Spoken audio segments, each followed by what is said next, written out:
안녕하십니까. 전기차 읽어주는 남자 전익남입니다. 네, 오늘도 테슬라 소식으로 찾아뵙게 되었습니다. 지금 영상을 찍고 있는 2025년 4월 16일 저녁 드디어 모델 Y 주니퍼를 주문하신 분들의 인도를 위한 설문조사가 뿌려졌다고 합니다. 이야, 이렇게 예약을 하신 분들 축하드린다 말씀드리고 싶고, 그리고 좀 늦게 주문을 한 것 같더라도 그래도 빨리 받으시기 기원하도록 하겠습니다. 각설하고 본론으로 들어가도록 하겠습니다. 테슬라 이슈에 대해서 좀 한번 짚고 넘어가야 될 게 있는데, 모델 Y 주니퍼 처음 출시됐을 때 런치 에디션으로 출시가 되어지 않습니까?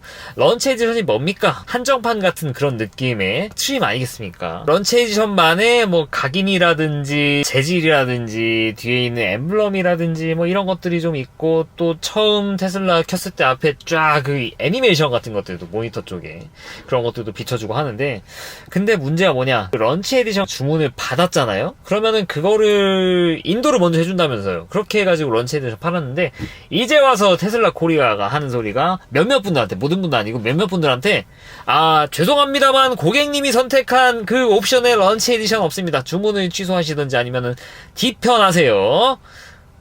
이게 말입니까 방구입니까? 말이야 방구야. 아니, 런치 에디션이지 않습니까? 이분들은 지금 살 수 있는 모델 Y 주니퍼 중에 가장 비싼 돈을 주고 가장 먼저, 그리고 이거 한정판 그런 느낌이 있으니까 이렇게 사신 분들인데, 주문 그렇게 해놨더니 여러분이 선택한 옵션이 없어? 만들어져 없으면 만들어내는 거 아닙니까? 이런 말도 안 되는 짓거리를 하는 걸 보고 정말 제가 혀를 내둘렀는데, 이거 만들어서라도 좀 해결을 좀 해줘야 되지 않나 싶습니다. 안나가 아니라 해줘야죠. 제가 영향이 그렇게 있는 사람은 아니라가지고, 이렇게 환기시켜 드리는 정도밖에 더 도와드릴 수 있는 방법이 좀 없지만, 약속하게 나면 좀 도움이 될 수 있도록 이렇게 한번 환기를 하고 넘어가도록 하겠습니다. 아무튼 런치 에디션 주문하신 분들 원하시는 옵션 무조건 받아내실 수 있도록 자주 언급을 하도록 하겠습니다.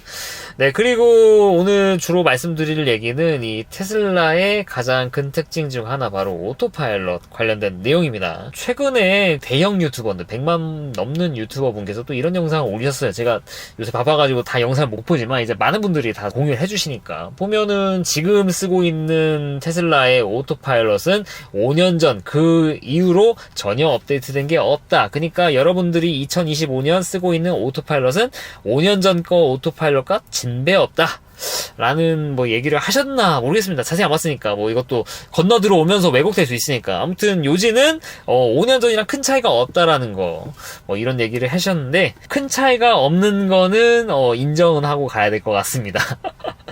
해명하려는 거 아니었어. 제가 말씀드렸잖아요. 테슬라는 맹목적으로 제가 막 커버치지 않는다라고. 이 테슬라 오토파일럿 자체는 미국에 있는 FSD, 그 자율주행하고는 좀 결이 많이 다릅니다. 오토파일럿은 그냥 주행 보조, 딱 그 이상, 그 이하도 아니에요. 심지어 직진만 할 수 있습니다. 커브는 돌고 합니다. 근데 차선 변경 이런 거는 알아서 움직이고 그러지는 않아요. 멈추지도 않고, 신호등 인식도 우리나라는 여전히 해주고 있지 못하고, 그러다 보니까 이 오토파일럿은 말 그대로 정말 주행 보조, 딱 이 성격인데, 주행보조 성능이 다른 제조사들도 많이 따라오지 않았겠습니까? 벤츠, BM, 아우디 말할 필요도 없고, 우리나라 현대기아차도 말할 필요도 없죠. 특히 이제 현대기아차들은 HDA2라고 해가지고 하이웨이 드라이브 어시스트 2 버전, 고속도로 안에서 이런 주행보조 성능이 굉장히 좀 좋아졌죠.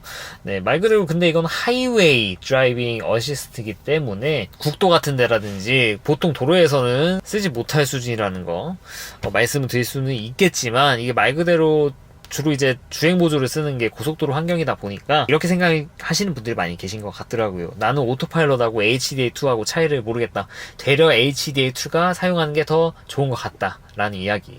근데 이제 테슬라를 예전부터 타오셨고 테슬라를 좋아하시는 분들은 말도 안 되는 소리다 이렇게 얘기를 하시는데, 근데 HDA2에 대해서, 아니면은 다른 아우디나 벤츠, BMW의 ADAS 시스템에 대해서 옹호를 하시는 분들은, 야, 언제적 오토파일럿이냐, 되려 오토파일럿은 요새 분끽이라고 표현하더라고요. 분가다 끽하고 그런 걸 말하는 것 같은데, 그렇게 하면서 이제 커뮤니티에서 싸우고 난리도 아닙니다.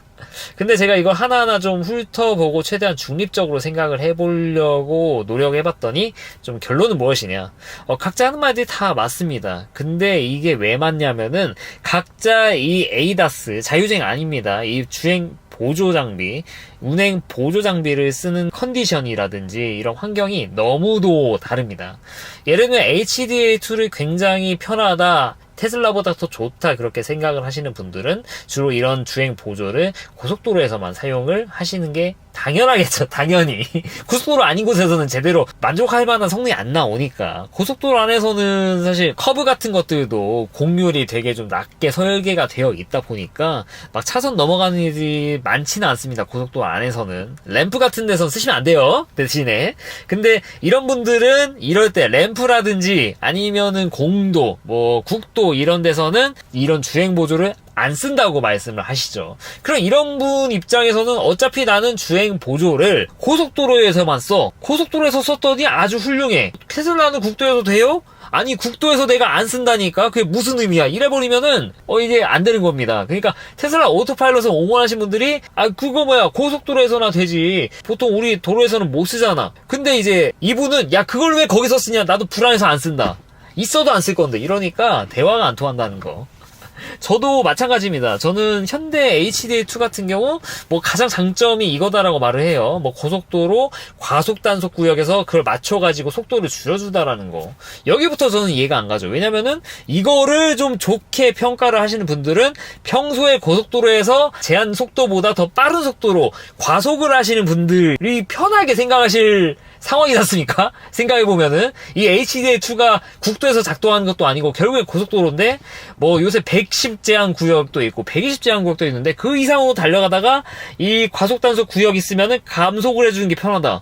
그러면은 평소에 120, 130으로 이렇게 달리신다는 건가? 그러면은 아니 120, 130으로 이 HDA2를 운용한다고 하면은 이거 1차선 정속 주행하시는 거 아닌가? 그거 법으로 이거 문제 있는 거 아닌가? 그렇습니까? 1차선으로 오토파일럿 쓰는 것도 안 되지만 HDA2 그렇게 쓰면 안 돼요. 그래서 저 같은 사람은 공감을 하나도 못 하는 거죠. 저는 110구역에서는 105로 하고 2차선이나 3차선 이렇게 운영하고 있고 100제한 곳인 곳에서도 저 100이나 뭐 105 이렇게 설정하고 갑니다. 전 105를 되게 좋아해요.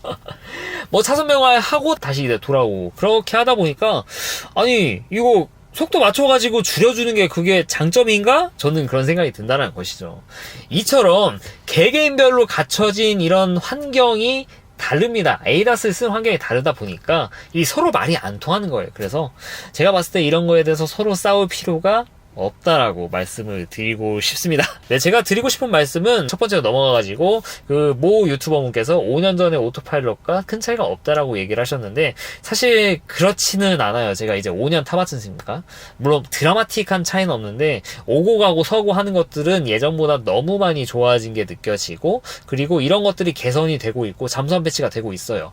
잠수함 패치 야 그거는 어떻게 뭐 증명된 게 없잖아 라고 얘기를 하실 수도 있지만 바로 4년 38버전 업데이트 때만 해도 이런 것들이 업데이트 됐습니다. 커브 어시스트라고 해가지고 내비게이션 기반으로 봤을 때 이 경로에 커브가 좀 있다 하면은 여기 이렇게 커브 어시스턴트가 활성화됩니다. 이렇게 켜지면서 커브를 좀 더 스무스하게 돌아가는 쪽으로 오토파일럿이 개선이 됐습니다. 이거 2024년에 업데이트가 된 사항입니다. 구독자 많은 유튜버 분들께서 테슬라를 온전히 소유를 하고 매일 테슬라를 타시고 매번 테슬라가 어떤 것이 업데이트 되는지 그렇게 막 신경 쓰실 분들이 거의 없지 않습니까? 근데 뭐 저 같은 사람은 거의 5년 동안 테슬라만 거의 주구장창 타고 유튜브도 테슬라 얘기만 하고 또 업데이트 되면 그거 가져와가지고 막 여러분들한테만 말씀드리고 하다 보니까 어떤 것들이 언제 바뀌었는지 저는 다 알고 있으나 몸소 알고 있어요. 근데 이제 그런 분들은 아무래도 정보력 차이에서 저랑 차이가 날 수밖에 없지 않겠습니까? 당연히. 네. 저 뭐 주행 가는 거리 보는 방법도 그렇고. 네. 그래서 그런 분들은 막 뭐라고 하실 건 아니고 어쩔 수 없는 한계다. 그냥 전익남이 이렇게 디테일하게 알고 있는 거. 아니면 다른 테슬라 오너분들이 100만 유튜버, 120만 유튜버보다 더 잘할 수 없는 거는 너무도 당연한 얘기죠. 이거를 직접 소유하고 매일 타시는 분들이니까. 그래서 그런 분들이 하시는 말 좀 틀리더라도 너무 막 뭐라고 하지 마시고. 네. 그러면은 뭘 봐야 된다? 네, 저 같은 전익남 유튜버, 120만 유튜버 채널도 구독하시고, 네, 12,000명 넘는, 네, 전익남도 구독하시면은 정확한 정보를 얻으실 수 있다. 네, 말씀을 드릴 수 있을 것 같습니다. 그러면은 이 테슬라의 오토파일럿은 계속 이 상태로 정체가 된 상태일까? FSD는 거의 별개로, 그렇지는 않습니다. 이거에 대해서 좀 말씀드리려면은 테슬라의 그 스택이라는 뭐 개념이라 할 것까지는 없고, 그냥 뭐 스택이라고 표현하는 게 뭔지부터 좀 말씀드려야 되는데, 결국에는 스택이 뭐 뭔가를 쌓다 뭐 그런 이런 뜻이지 않습니까? 이 테슬라의 이 자율주행, 주행 보조 이 층에는 여러 가지 층이 있어요. 우리나라에서 쓰고 있는 오토파일럿, 레거시 오토파일럿 스택이라고 말씀을 드리겠습니다. 이게 사실 미국이나 캐나다, 멕시코를 제외하면은 전부 다 오토파일럿은 기본이 이거예요. 심지어 이제 미국에서도 FSD를 구매하지 않은 차량들은 레거시 오토파일럿 스택으로 구성이 되어 있습니다. 그러니까 이 프로그램, 정말 옛날에 만든 프로그램, 5년 전이랑 똑같다 막 했던 그 프로그램이 바로 이 레거시 오토파일럿 스택이라고 보시면 될 것 같아요. 그러면은 다른 스택, 다른 층에는 어떤 프로그램이 갖춰져 있냐? 바로 이제 미국 FSD 스택이죠. FSD 스택. 이 FSD 스택조차도 예전에는 고속도로에서의 스택과 이 시내에서의 스택이 별개로 나눠져 있었어요. 고속도로에서 쓰는 FSD 프로그램이랑 시내에서 작동되는 FSD 프로그램이 별개라는 것이죠. 이거를 사용자는 알아차리지 못하지만, 왜냐하면 고속도로 같은 경우에는 굉장히 빠른 속도로 이동을 하기 때문에 좀 더 이런 정보 같은 거를 굉장히 빨리 얻어야 됩니다. 그러면서 연산도 굉장히 많이 들어가게 되어 있어요. 다만 뭐 신호등이나 이런 것들이 없다 보니까 그런 쪽에서는 좀 자유롭죠. 반대로 도로 같은 경우, 보통의 일상 공도 같은 경우에는 이 신호 다 지켜야죠. 사람도 많이 나오기 때문에 사람도 신경 써야 되죠. 커브도 많죠. 뭐 이런 것들. 대신 속도는 좀 낮습니다. 네, 그래서 약간 좀 프로그램을 다르게 운용을 했었어요. 그랬다가 여기 뉴스인데 이건 참고하라고 그냥 보여드린 건데, 테슬라 FSD 버전 12부터 고속도로에서 작동하는 FSD 프로그램과 공도에서 쓰고 있는 FSD 프로그램을 통합을 시켜 버렸어요. 굳이 이렇게 나눌 필요 없다. 한 개의 프로그램으로도 고속도로의 이런 환경, 공도에서의 이런 환경을 전부 다 커버할 수 있다. 우리는 이걸 싱글 스택이라고 부르겠다 라고 하진 않았고, 사람들이 싱글 스택이라고 부릅니다. 네, 그렇게 해가지고 싱글에 통합이 됐어요. 그러니까 지금의 FSD 스택은 버전 12.5 버전 이후로는 싱글 스택이라고 보시면 될 것 같습니다. 이렇게 두 가지 스택이 나눠져 있는데, 미국에서 FSD 구매한 사람은 레거시 오토파일럿 스택이 그냥 지워지는 것 같아요. 잠깐만. 야, 너 보통의 오토파일럿은 레거시 오토파일럿이라고 하지 않았냐? 미국에서도 FSD 옵션을 가진 사람이러더라도 오토파일럿을 그냥 작동해. 그러니까 목적지를 설정해가지고 FSD를 운영하는 게 아니라 그냥 목적지 없이 그냥 오토파일럿을 키면은 오토파일럿이 작동할 거니까 레거시 오토파일럿 스택 아니야? 아닙니다. 자, 좀 보여드릴게요. 이거 영상도 꽤 된 영상입니다. 2024년 9월 영상이니까. 이분이 뭐라고 했죠? 목적지를 찍지 않고 FSD를 키면은 어떤 상황이 발생하는가, 이렇게 영상을 찍어 주셨습니다. 목적지를 안 찍고 FSD를 킨다? 오토파일럿이라고 봐도 무방하지 않습니까? 아닌가? 그래서 똑같이 해본 겁니다. 이 과거의 오토파일럿 스택이 뜨는지 아니면은 뭐 다르게 뜨는지 이분이 켜봤어요. 보시면은 목적지를 찍지 않은 상태예요. 이 상태에서 오토파일럿 키듯이 한번 따닥 했죠? 그랬더니 목적지 없이도 얘가 이동을 합니다. 탑에서도 쓰고요. 그리고 그냥 보통 그냥 목적지만 없을 뿐 FSD처럼 작동합니다. 알아서 우회전도 하죠. 끝에 도로가 보이니까. 이런 식으로 작동을 하게 됩니다. 결과적으로 이 영상의 끝은 뭐 밑도 끝도 없이 계속 운행을 해요. 43분 동안. 그래서 결론은 이 목적지를 쓰지 않고 FSD를 키면은 큰 도로 쪽으로 가는 경향이 있고 계속 끊임없이 계속 간다, 얘가 어디든 계속 간다라고 결론을 지었다라고 얘기를 하고 계세요. 야, 전인아 뭔 얘기하는 거야 지금? 야, 이거 FSD라며. 여러분들 제가 스택을 이렇게 구분해서 말씀드린 게, 나중에는요, 네, 지금 아니고 나중에는 사실상의 어나더 레벨의 오토파일럿이 이 FSD를 구매하지 않은 분들에게도 뿌려질 가능성이 저는 있다라고 봅니다. 이거 뭐 제 구독자분들이면은 뭐 한 3, 4년 전에 뭐 말씀드렸던 거 기억하실 거예요. 이 FSD가 완성이 되면은 FSD 구매한 사람은 좀 쓸 수 있는 범위가 넓혀지는 거죠. FS를 구매하지 않으면은 쓸 수 있는 범위가 좀 제한적인 거고요. 진짜 앞으로만 갈 수 있고, 이분은 뭐 FSD 구매자니까 신호등에서 멈추죠. 막 알아서 막 길 없으면은 우회전을 하죠. 막 이런 거를 보실 수가 있으셨잖아요. 근데 순정으로 이 FSD 스택을 이용한 오토파일럿이 뿌려진다? 지금의 오토파일럿과 똑같을 겁니다. 신호등에서 멈추지 않고요. 뭐 스탑사인에서도 멈추지 않고요. 대신 사람이 있으면은 기존의 오토파일럿처럼 멈추겠죠. 그러면은 이런 오토파일럿이 전부 뿌려진다? 이게 기본 오토파일럿이 된다? 이러면은 HDA2하고 비교가 되겠습니까?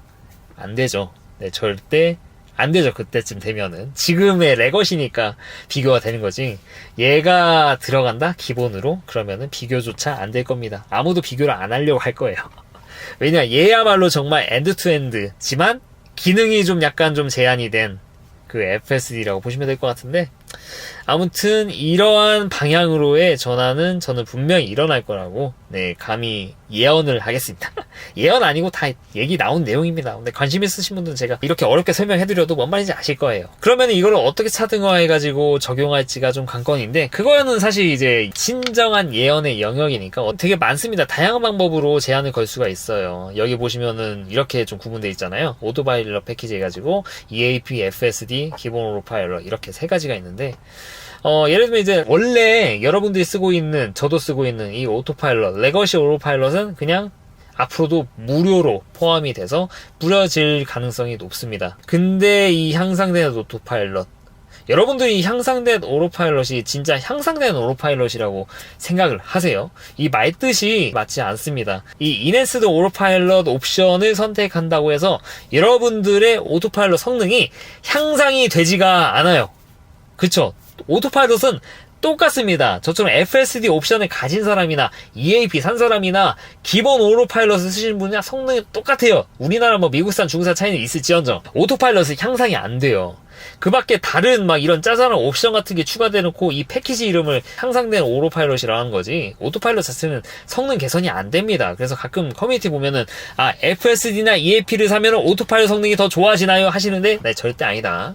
잠깐만, 이거 잠깐 전익남이 했던 얘기 들어보니까 이건가? 네, 저는 개인적으로 이거는 뭐 추측이에요. 네, 이건 그냥 개인적인 망상. 나중에 향상된 오토파일럿을 구매를 하시면은 진짜 향상된 오토파일럿, 이런 오토파일럿을 설치하실 수 있게 아마 제한이 좀 풀릴 거라 개인적으로 생각을 하고 있습니다. 이거야말로 진정한 향상된 오토파일럿이라고 부를 수 있지 않겠습니까? 이런 식으로 테슬라도 힘들게 개발한 이 FSD 스택을 공짜로 다 뿌리는 건 아니고, FSD를 사면은 그냥 FSD 전부 뭐 목적지까지 갈 수 있는 거 내가 이거를 뿌려줄게. 근데 너가 만약에 좀 그럴만한 생각이 없잖아? 그러면 그거의 절반을 내잖아? 그럼 내가 진짜 향상된 오토파일럿을 풀어줄게. 충분히 생각을 해볼 수 있는 옵션이라고 생각을 하고 있어요. 그래서 저는 괜히 EAP가 아닌 것 같아요. 사실 EAP가 맞지 않거든요. 이거는 그냥 뭐 자동주차, 자동차 설명용 NOA 추가된 그런 패키지인데 오토파일럿이 막 향상된 게 아니지 않습니까? 그래서 진정한 향상된 오토파일럿으로 이런 게 뿌려질 거다, 좀 말씀을 드릴 수 있을 것 같고, 이런 정도면 충분히 테슬라의 입장에서도 이 하드웨어를 싸게 풀면서 이 소프트웨어 수익을 가져갈 수 있는 좋은 그런 방법이라고 생각을 하고 있습니다. 심지어 이 향상된 오토파일럿 같은 경우에는 미국에 있는 FSD 스택을 좀 다운그레이드 해가지고 이렇게 집어넣더라도 이 법적인 규제 자체는 문제가 없습니다. 왜냐면은 이 향상된 오토파일럿, 기본적으로 원리가 오토파일럿이기 때문에 뭐 정지선에도 서고 얘가 알아서 막 깜빡이 넣고 우회전하고 이런 식으로 작동을 안 하면서도 풀어줄 수가 있어요. 지금보다 훨씬 영리하게 작동하면서도 기능 제한은 다 걸 수 있거든요. 그렇기 때문에 어떻게 보면은 FSD보다 어떻게 보면은 기능이 제한된 향상된 오토파일럿이 이제 전 세계에 좀 뿌려질 수도 있지 않을까 하는 뭐 그런 좀 망상 같은 거를 좀 해보게 됩니다. 네, 뭐 이거는 제 거의 뭐 뇌피셜급이니까 어디 가가지고 전익남이 그랬다더라 그러지 마시고, 전익남 생각은 그렇다더라 이렇게 얘기하시면 감사할 것 같습니다. 오늘은 이 테슬라 이 오토파일럿과 뭐 스택과 뇌피셜 이런 것들을 좀 말씀을 드렸습니다. 네, 어째 좀 이 오토파일럿을 이해하시는데 도움이 되셨습니까? 이상 전기차 읽어주는 남자 전익남이었습니다. 앞으로도 유익한 주를 가지고 여러분들을 찾아뵙도록 할 테니까 좋아요와 구독 부탁드리도록 하겠습니다. 긴 영상 시청해 주셔서 대단히 감사합니다.